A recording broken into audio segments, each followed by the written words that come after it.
حضور اکرم صلی اللہ علیہ وآلہ وسلم نے فرمایا کہ جب لوگ جنت میں جا رہے ہوں تو اویس کرنی کو جنت کے دروازے پر روک لیا جائے گا۔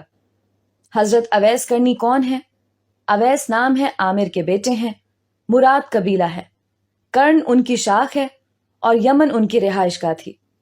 حضرت نے ماں کے حد درجہ خدمت کی، وہ آسمانوں تک پہنچی، اویس کرنی حضور کی خدمت میں حاضر نہیں ہو سکے۔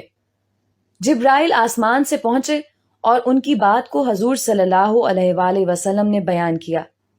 چونکہ حضور صلی اللہ علیہ وآلہ وسلم دیکھ رہے تھے کہ آئندہ آنے والی نسلیں اپنی ماؤں کے ساتھ کیسا سلوک کریں گی، ایک سائل نے سوال کیا، یا رسول اللہ صلی اللہ علیہ وآلہ وسلم، قیامت کب آئے گی؟ تو آپ صلی اللہ علیہ وآلہ وسلم نے ارشاد فرمایا، مجھے نہیں معلوم کب آئے گی۔ تو سائل نے کہا کہ کوئی نشانی تو بتا دیں۔ تو آپ صلی اللہ علیہ وآلہ وسلم نے فرمایا، جب اولاد اپنی ماں کو ذلیل کرے گی تو قیامت آئے گی۔ حضور صلی اللہ علیہ وآلہ وسلم نے حضرت عمر رضی اللہ عنہ اور حضرت علی رضی اللہ عنہ سے کہا کہ تمہارے دور میں ایک شخص ہوگا جس کا نام ہوگا اویس بن عامر، درمیانہ قد، رنگ کالا، جسم پر ایک سفید داغ۔ حضور صلی اللہ علیہ وآلہ وسلم نے ان کا حلیہ ایسے بیان کیا جیسے سامنے دیکھ رہے ہوں۔ وہ آئے گا، جب وہ آئے تو تم دونوں نے اس سے دعا کرانی ہے۔ حضرت عمر رضی اللہ عنہ اور حضرت علی رضی اللہ عنہ کو اویس کرنی کی دعا کی ضرورت نہیں تھی۔ یہ امت کو پیغام پہنچانے کے لیے کہ ماں کا کیا مقام ہے۔ حضرت عمر رضی اللہ عنہ حیران ہو گئے اور سوچنے لگے کہ حضور صلی اللہ علیہ وآلہ وسلم کیا کہہ رہے ہیں کہ ہم اویس سے دعا کروائیں۔ تو حضور صلی اللہ علیہ وآلہ وسلم نے فرمایا، عمر، علی، اویس نے ماں کی خدمت اس طرح کی ہے، جب وہ ہاتھ اٹھاتا ہے تو اللہ اس کی دعا کو خالی نہیں جانے دیتا۔ حضرت عمر رضی اللہ عنہ 10 سال خلیفہ رہے، 10 سال حج کیا، لیکن انہیں اویس نہ ملے۔ ایک دن سارے حاجیوں کو اکٹھا کر لیا اور کہا کہ تمام حاجی کھڑے ہو جاؤ۔ آپ کے حکم پر تمام حاجی کھڑے ہو گئے، پھر کہا کہ سب بیٹھ جاؤ، صرف یمن والے کھڑے رہو۔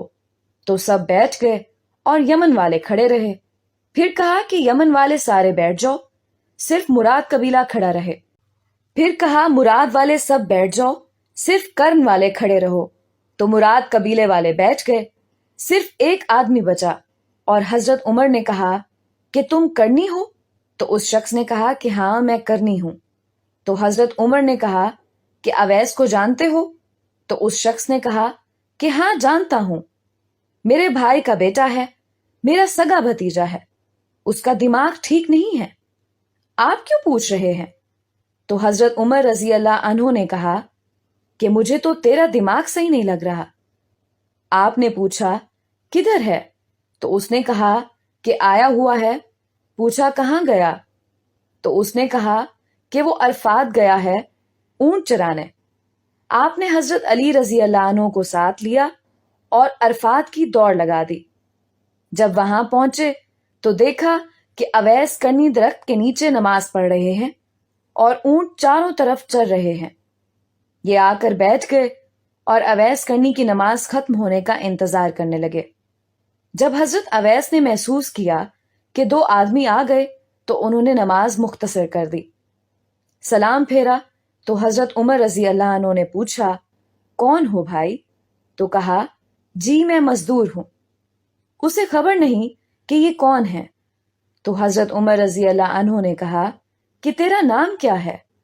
تو اویس کرنی نے کہا، میرا نام اللہ کا بندہ۔ تو حضرت عمر رضی اللہ عنہ نے کہا، سارے ہی اللہ کے بندے ہیں، تیری ماں نے تیرا نام کیا رکھا ہے؟ تو حضرت اویس نے کہا کہ آپ کون ہیں؟ میری پوچھ گچھ کرنے والے۔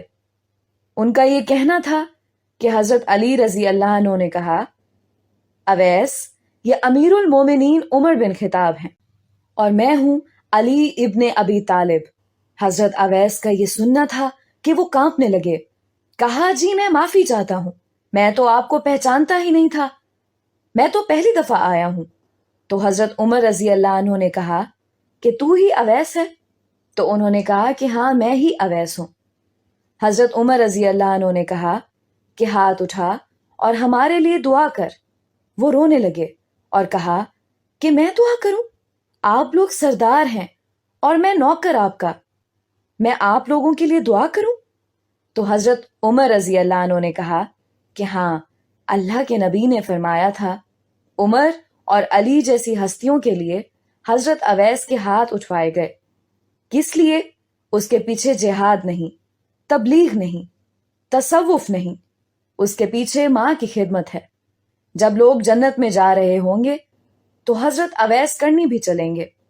اس وقت اللہ تعالیٰ فرمائیں گے باقیوں کو جانے دو اور اویس کو روک لو۔ اس وقت حضرت اویس کرنی پریشان ہو جائیں گے اور کہیں گے اے اللہ، آپ نے مجھے دروازے پر کیوں روک لیا؟ تو مجھ سے اس وقت اللہ تعالیٰ فرمائیں گے کہ پیچھے دیکھو۔ جب پیچھے دیکھیں گے تو پیچھے کروڑوں اربوں کی تعداد میں جہنمی کھڑے ہوں گے۔ تو اس وقت اللہ فرمائے گا کہ اویس، تیری ایک نیکی نے مجھے بہت خوش کیا ہے، ماں کی خدمت۔ تو انگلی کا اشارہ کر، جدھر جدھر تیری انگلی پھرتی جائے گی میں تیرے طفیل ان کو جنت میں داخل کر دوں گا۔